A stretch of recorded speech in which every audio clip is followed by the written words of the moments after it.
చెప్పినట్టుగా 1 మంత్ అటు ఇటుగా సమయం ఉంటుంది.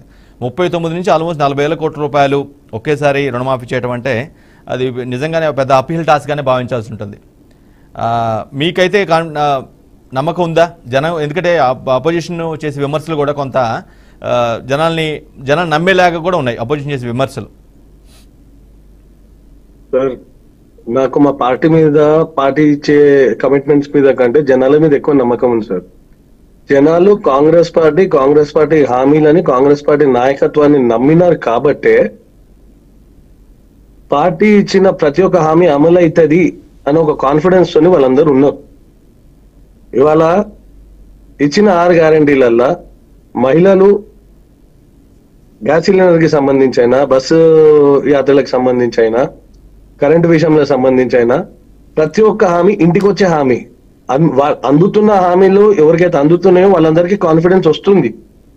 మేము గత ప్రభుత్వాలు ఏం చేసినాయి అనే దాని గురించి మాట్లాడట్లేదు. మహిళలకి సందీప్ గారు మహిళలకి ఉచిత బస్సు ప్రయాణం మినహాయించి మిగతా ఏదైతే గవర్నమెంట్ చెప్తుందో 5 హామీలు అమలయ్యాయని, మిగతా 4 అయితే అది ఫుల్ఫిల్డ్ గా కాదు, ఏదో జస్ట్ పాక్షికంగా జరిగాయి.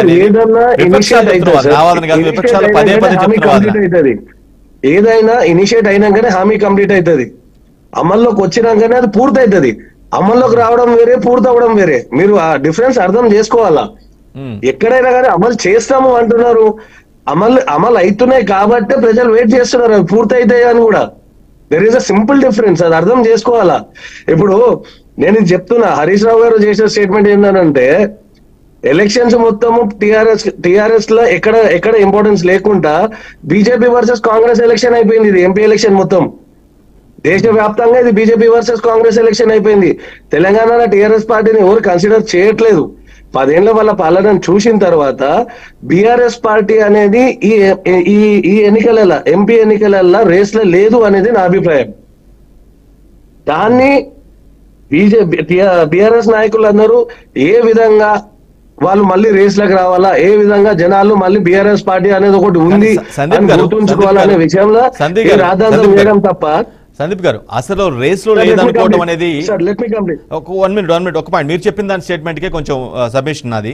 అసలు రేస్ లోనే లేదు అనేది కొంచెం ఓవర్ కాన్ఫిడెన్స్. ఎందుకంటే గత అసెంబ్లీ ఎన్నికల్లో మేబీ సీట్ల పరంగా ఓడిపోయి ఉండొచ్చు, కానీ ఓట్ల పర్సెంటేజ్ బాగానే ఉంది వాళ్ళకి. జస్ట్ 1.5% మాత్రమే తేడా మీకు వాళ్ళకి. వాళ్ళు రేస్ లో లేరు అని చెప్పి వాళ్ళే అనుకుంటున్నారు. వాళ్ళు అనుకుంటున్నారు కాబట్టే వాళ్ళు ఏం చేస్తున్నారు అంటే ఏ పరంగా హాట్ టాపిక్స్ లా బీఆర్ఎస్ పార్టీ డిస్కషన్ జరగాలనేది. ఇప్పుడు అమలు ఖచ్చితంగా అన్ని హామీలు అమలు అయినాయి, పూర్తి కాలేదు. పూర్తి కావడానికి ఎవరికన్నా నెత్తి మీద తలకాని వాళ్ళు ఎవరికన్నా ఏం అర్థమవుతుంది అంటే ఏదన్నా ఇనిషియేట్ అయినప్పుడు దానికి కొంచెం టైం పడుతుంది, అది కంప్లీట్ అవుతుంది. ఇది సింపుల్ ప్రాసెస్. ఇది ఇప్పుడు సత్యం గారు అంత సీనియర్ అనలిస్ట్ గా అక్కడ ఉన్నారు. He has wisdom, he has immense knowledge. ఇప్పుడు సార్ మాట్లాడుతున్నప్పుడు ఎంత క్లియర్ కట్ గా అర్థమవుతుంది అంటే, ఇప్పుడు విత్తనం పెట్టగానే చెట్లు వచ్చేయాలా, పండ్లు వచ్చేయాలని కూడా మూర్ఖత్వం సార్. మీరు అది సింపుల్ లాజిక్ అర్థం చేసుకోవాలా. విత్తనం పెట్టినామా లేదా, అది పెరగడానికి జాగ్రత్తలు తీసుకుంటున్నామా లేదా, ఫలితాలు వస్తున్నాయా లేదా. This is process. ఇనిషియేట్ చేయడం అని అంటే, అమలు చేయడం అని అంటే ఇనిషియేట్ చేయడం. ఇనిషియేట్ ఎక్కడ కాలేదు మీరు చెప్పండి. అమలు చేయడం వేరే, దాన్ని పూర్తి చేయడం వేరే. మీరు please understand, don't misguide the people. ఓటర్లని మిస్గైడ్ చేసే విధంగా మనం ఇట్లా ఈ చర్చ జరిపోతుంది. మీరు చెప్పిన పాయింట్ ఓటర్లు సరిగా అర్థం చేసుకుంటే మీకు మంచి ఫలితాలు వస్తాయి. ఖచ్చితంగా నేను ఇనిషియేట్ చేయడం జరిగింది. నేను అందుకే చెప్తున్నాను, ఇనిషియేట్ చేయడం జరిగింది.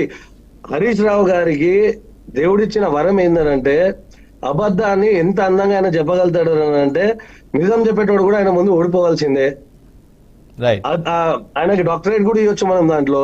ప్రతి గ్యారంటీ ఇవాళ ఆయన మేనిఫెస్టో, కాంగ్రెస్ పార్టీ మేనిఫెస్టో ఎంత చిత్తశుద్ధితోనే హరీష్ రావు గారు చదివారంటే ప్రతి ఒక్క పాయింట్ చిత్తశుద్ధితోనే కాంగ్రెస్ పార్టీ మేనిఫెస్టో చదివాడు. మళ్ళీ 9 ఏళ్లలో టీఆర్ఎస్ పార్టీ అప్పట్లో టీఆర్ఎస్ ఇప్పుడు BRS party manifesto చదివింటే Harish Rao గారు అసలు డిబేట్లకి ఎక్కడ కూడా మాట్లాడడానికి రావద్దు. ఎందుకంటే ఏ హామీ వాళ్ళు అమలు పరచలేదు, వాళ్ళు ఇనిషియేట్ కూడా చేయలేదు.